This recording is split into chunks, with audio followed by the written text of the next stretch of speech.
Evening, everybody. Feel free to ask as many questions about our players' dodgy haircuts and dodgy color that they put to their hair in the last few days.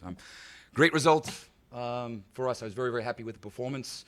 A scary game because when you're on top as much as we were today, a lot of the time it takes one moment and before you know it, you've slipped up.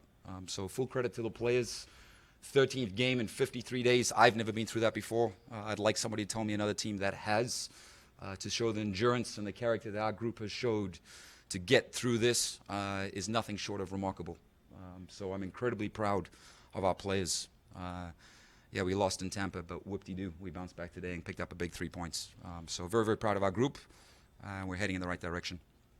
Given the trial of the run of games you said in that amount of days, how big of a lift was it to get a goal in the third minute there? Yeah, it's huge. Obviously, we know it doesn't matter when you score in a game, but if you score early, you grow in confidence. And there's obviously that feel-good factor in terms of how your group goes about the rest of the game. So scoring early gave us that confidence. It allowed us to possess the ball with a little bit more confidence, move the ball. The fear as a coach in those types of games are the tempo. We wanted to keep the tempo high so we could try break them down as much as possible. And give Richmond credit. They did a great job of trying to sit back and close down space. I think we've seen another team do that in this stadium with success in the last few weeks, so fair play to them for trying to do it. But obviously I'm very, very happy with how our group broke them down early and then obviously finished the game off at the end. It was a nice finish to the game. I mean, they were starting to get closer to scoring, and then obviously the red card and penalty. Yeah, it is. Well, anytime it's a 1-0 game, it becomes a scary game to manage because anytime there's any sort of set piece, the team's going to launch the ball into the box, and anytime you're launching in the box, it becomes a bit of a lottery. Anything can happen. But our guys managed those individual moments very, very well. Yeah, was it scary? Of course. But we managed them. We got through it unscathed, and we picked up a very, very big 3 points today. Was it weird looking across the field and seeing Richmond have three guys at the back? Was that? I mean, I don't recall you guys. Yeah, we didn't scout them playing that way. Yeah. So obviously it's the element of surprise. Yeah, we saw it and we recognized it right away. Did that shape impact the first goal? I don't think so. Obviously, it was an intelligent ball by Kenny and a great run by GB. But we were surprised to see them play the formation that they started out in the game with. Was this good preparation for Wednesday? Or are you not thinking that far ahead yet? Well, I have to think about it now. It's the next game, and you know I only go one game at a time. Is it good preparation? No, it's the worst possible preparation because we had to play another game.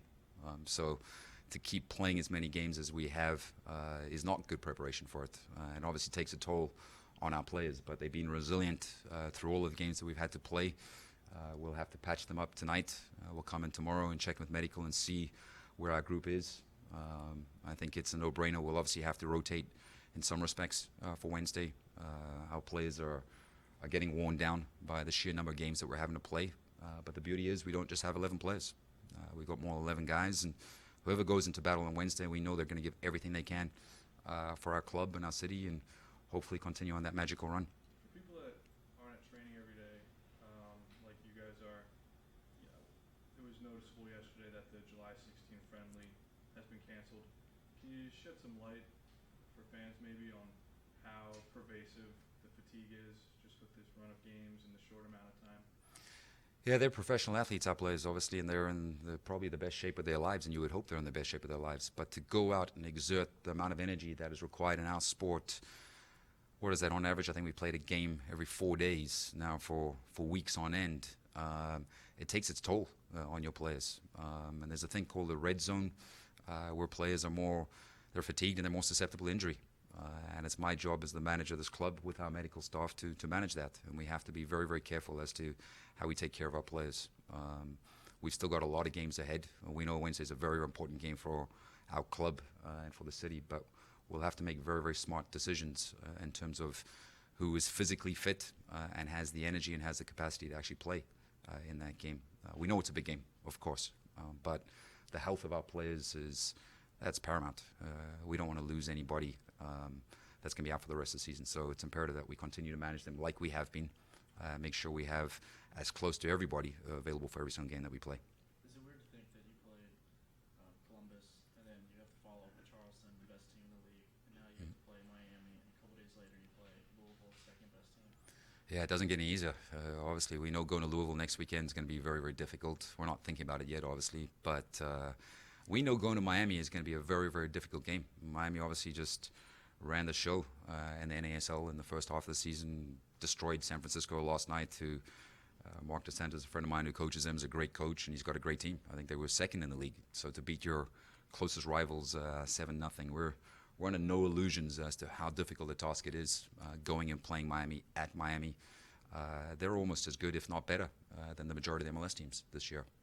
So we got through Columbus, we got through Chicago. We know this one's going to be very, very difficult. We'll obviously have to put a plan in place in terms of how we prepare our team for that game. But anything can happen in one game. It's Cup soccer, and we'll gladly embrace the challenge. It's obviously historic for our group to be in the quarterfinals. I don't think anybody anticipated that FC Cincinnati, now second year of existence, would be where we are right now, which is exciting for us. It's exciting for our fan base. And as much as we want Wednesday to take its time getting here, we're obviously excited for that match, and we'll go out and put our best foot forward. Thank you.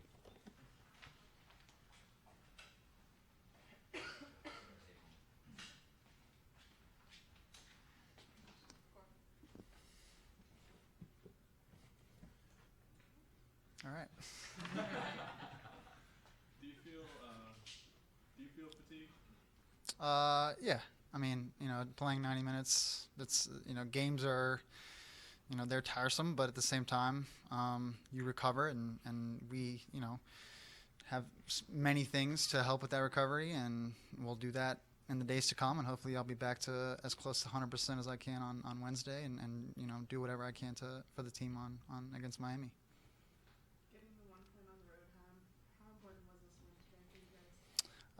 Yeah, wins are important for sure, especially, coming off a loss. You always want to bounce back and get a result, and especially coming back home. So coming back here and winning in front of our fans is fantastic. I mean, as a club, I think we mentioned I don't think we've beat Richmond yet, so that was the first time we beat them. So, yeah, it's a good night to win, and now the task goes to Miami. You guys are 6-6-6. I mean, do you feel that that's not as good as do you think you have a lot more potential than what you're showing? Yeah, I think we can. I have confidence in every time we go out in the field we can win, and I think our team possesses that as well. So, I think we've had some tough moments, but at the same time, I think we can elevate our game, and that can come at good moments. And I think now we can maybe go on a winning streak. And you're going to have ups and downs in a season. I think when you peak at the right time, that's a good thing. So. The Hero School last summer because Messi was wearing it, but he's not wearing it anymore, so I'm confused. I'll just refer all those questions to Annie Bone. You can contact her on the Instagram. So it's just thanks. Yeah.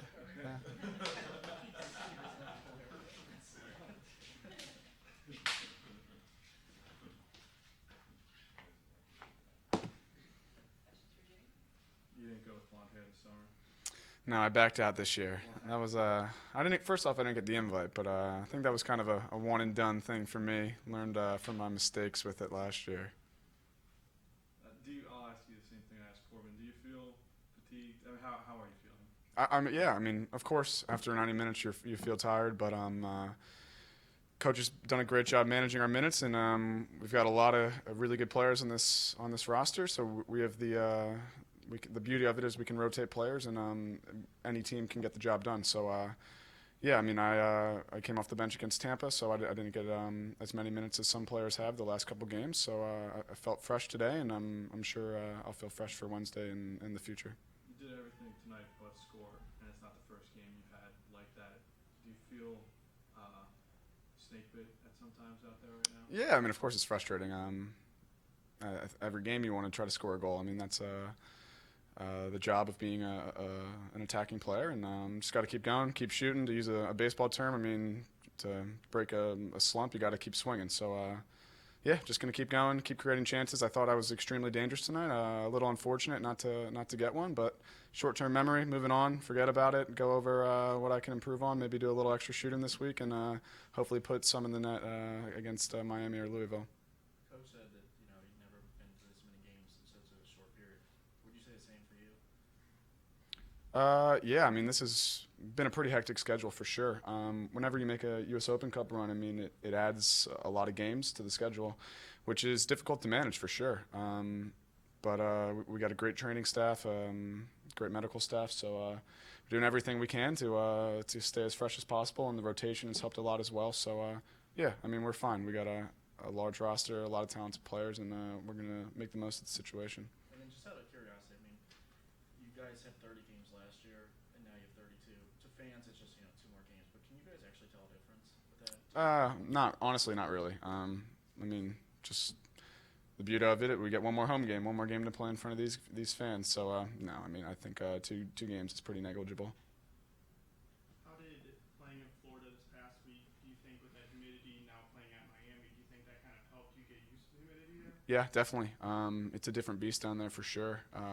Even just having the first game in Orlando, I think, set us up just to get acclimated, even for the game in Tampa, even though that didn't go exactly how we wanted to. Yeah, I mean, it takes a different toll on your body, and it's something you have to be prepared for, and something you can't really replicate being in Ohio. So getting the 2 games under our belt with the humidity is definitely going to play to our advantage Wednesday in Miami. How much are you looking forward to that opportunity, Jamie? I mean, a lot of people here in town are buzzing about that game already, and it's a few days away. How much are you looking forward to what is a really big stage? Yeah, super excited. I mean, I think we've already made history with the 2 massive wins we had here against MLS teams, and it's another chance. I think it's another kind of no pressure situation. It's a tournament, it's a run. Go out, play, relax, see what happens, give it our best shot. But yeah, I mean, we know what's at stake. I mean, I think I've seen the stats thrown around. A second division team hasn't gone to the semifinals in whatever since 2011 or something. So yeah, I mean, it's cool. It's an awesome opportunity for us, and we're gonna do everything we can to get a result against Miami. Cool, thanks.